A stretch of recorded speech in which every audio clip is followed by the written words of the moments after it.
Today I'm continuing to read from On the Shortness of Life by Seneca. Today is a new chapter called Consolation to Helvia. Part 1. Dearest Mother, I have often had the urge to console you and often restrained it. Many things encouraged me to venture to do so.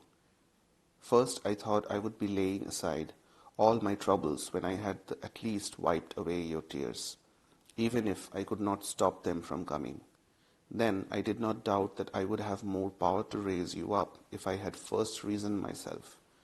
Moreover, I was afraid that though fortune was conquered by me, she might conquer someone close to me.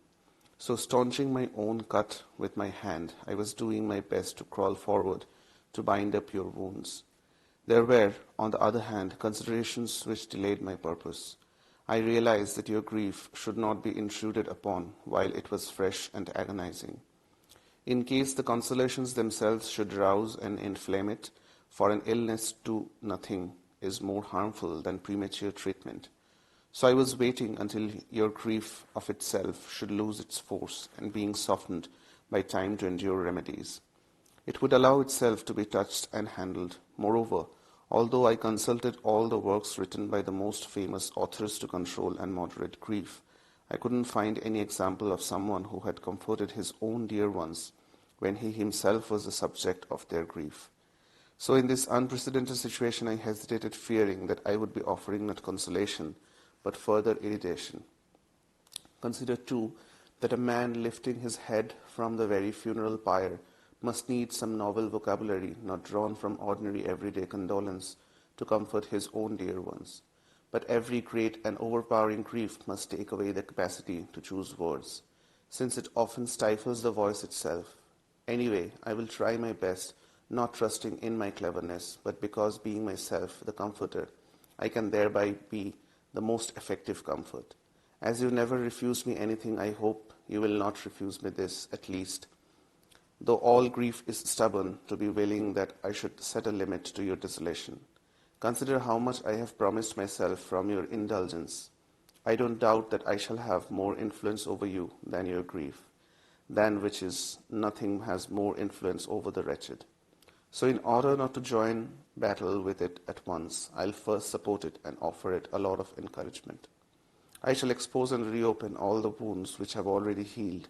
Someone will object, what kind of consolation is this? To bring back forgotten ills and to set the mind in view of all its sorrows when it can scarcely endure one? But let him consider that those disorders, which are so dangerous that they have gained ground in spite of treatment, can generally be treated by opposite methods. Therefore I shall offer to the mind all its sorrows, all its mourning garments. This will not be a gentle prescription for healing, but cutlery and the knife. What shall I achieve? That a soul which has conquered so many miseries will be ashamed to worry about one more wound in a body which already has so many scars. So let those people go on weeping and wailing whose self-indulgent minds have been weakened by long prosperity. Let them collapse at the threat of the most trivial injuries, but let those who have spent all their years suffering disasters endure the worst afflictions with a brave and resolute staunchness. Everlasting misfortune does have one blessing, that it ends up toughening those whom it constantly afflicts. Fortune has given you no respite from the most woeful sorrows, not even excepting the day of your birth. As soon as you were born, no, even while being born, you lost your mother, and on the threshold of life you are in a sense exposed. You grew up under the care of a stepmother, and you actually forced her to become a real mother by showing her all the deference and devotion which can be seen even in a daughter. Yet having a good stepmother costs every child a good deal. You lost your uncle, kindest, best and bravest of men, when you were awaiting his arrival, and lest fortune should lessen her cruelty by dividing it, within a month you buried your dearest husband by whom you had 3 children. This sorrow was announced to you when you were already grieving, and when indeed all your children were away, as if your misfortunes were concentrated on purpose into that time, so that your grief would have nowhere to turn for relief. I pass over all the dangers, all the fears you endured as they assailed you unceasingly, but recently into the same lap from which you had let go 3 grandchildren, you received back the bones of 3 grandchildren. Within 20 days of burying my son, who died as you held and kissed him, you heard that I had been taken away. This only you had lacked to grieve for the living. Of all the wounds which, which have ever pierced your body, this last one is, I admit, the worst.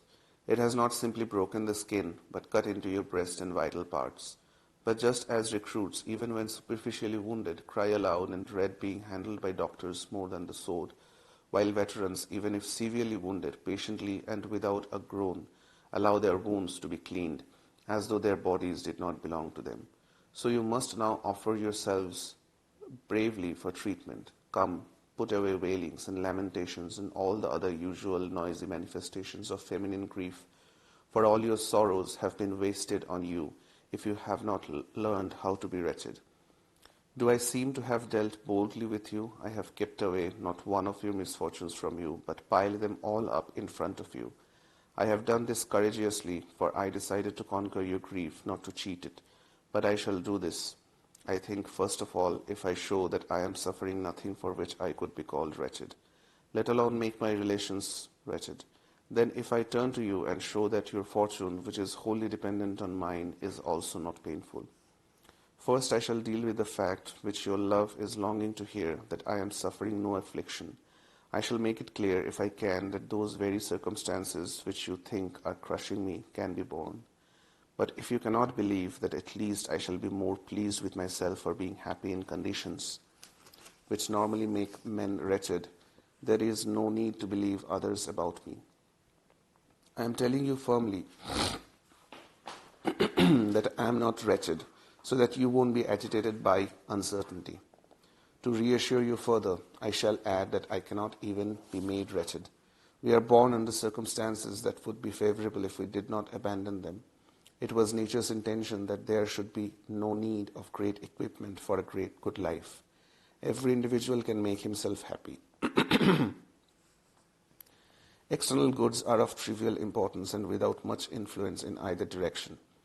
Prosperity does not elevate the sage, and adversity does not depress him, for he has always made the effort to rely as much as possible on himself and to derive all delight from himself. So what? Am I calling myself a sage? Certainly not, for if I could claim that, not only would I be denying that I was wretched, but I would be asserting that I was the most fortunate of all men, and coming close as to God.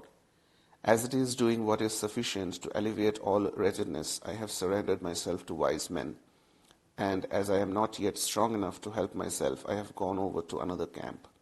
I mean those who can easily protect themselves and their followers. They have ordered me to take a firm stand like a sentry on guard, and to foresee all the attacks and all the onslaughts of fortune long before they hit me. She falls heavily on those to whom she is unexpected.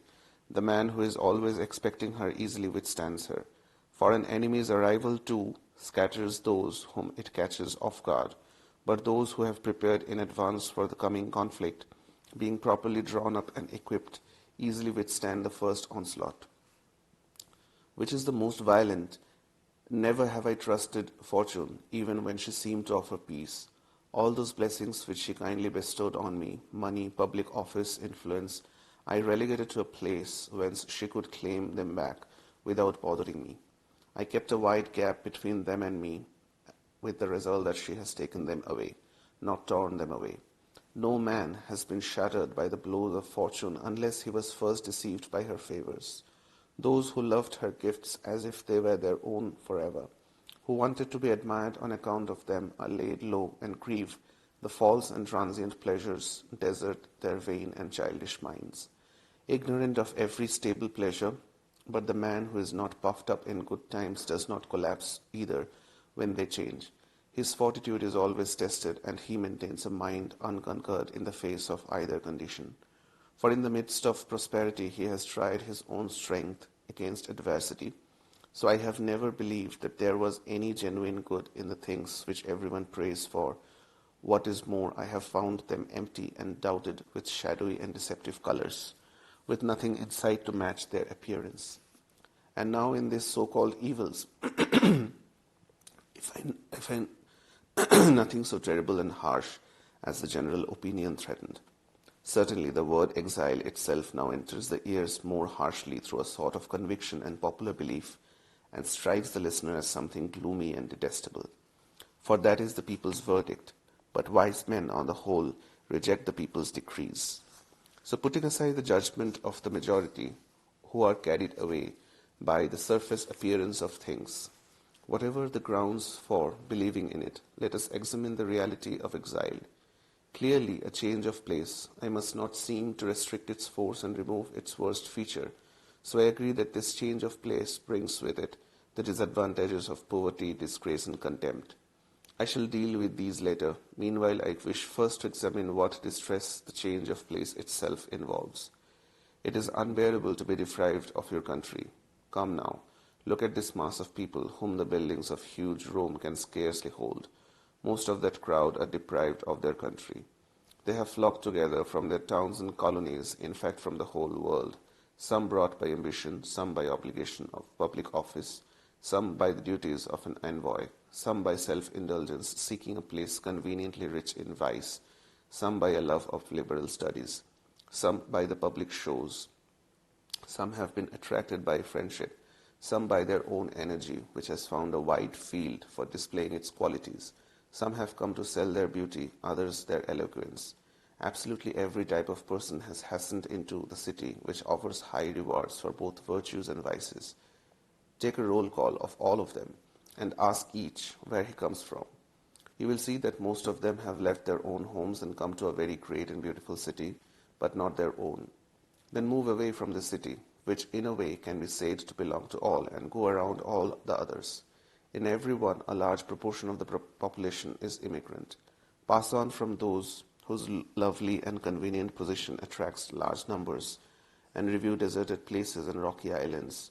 Sciathus and Seriphus, Gyara and Corosora, you will find no place of exile where somebody does not linger, because he wants to. What could be found so bare with such a steep drop on every side as this rock? What more barren regarding its resources? What more savage regarding its people? What more rugged regarding its geography? What more intemperate regarding its climate? Yet more foreigners than natives live here. Thus, so far is change of locality itself from being a hardship that even this place has noticed some people from their homeland. I have come across people who say that there is a sort of inborn restlessness in the human spirit and an urge to change one's abode. For man is endowed with a mind that is changeable and unsettled. Nowhere at rest, it darts about and directs its thoughts to places known and unknown. A wanderer which cannot endure repose and delights chiefly in novelty, this will not surprise you if you consider its original source. It was not made from heavy earthly material, but came down from that heavenly spirit. But heavenly things are by nature always in motion, fleeing and driven on extremely fast. Look at the planets which light up the world, not one is at rest. The sun glides constantly, moving on from place to place, and although it revolves with the universe, its motion is nevertheless opposite to that of the firmament itself. It races through all the signs of zodiac and never stops. Its motion is everlasting as it journeys from one point to another. All the planets forever move round and pass by. As the constraining law of nature has ordained, they are borne from point to point.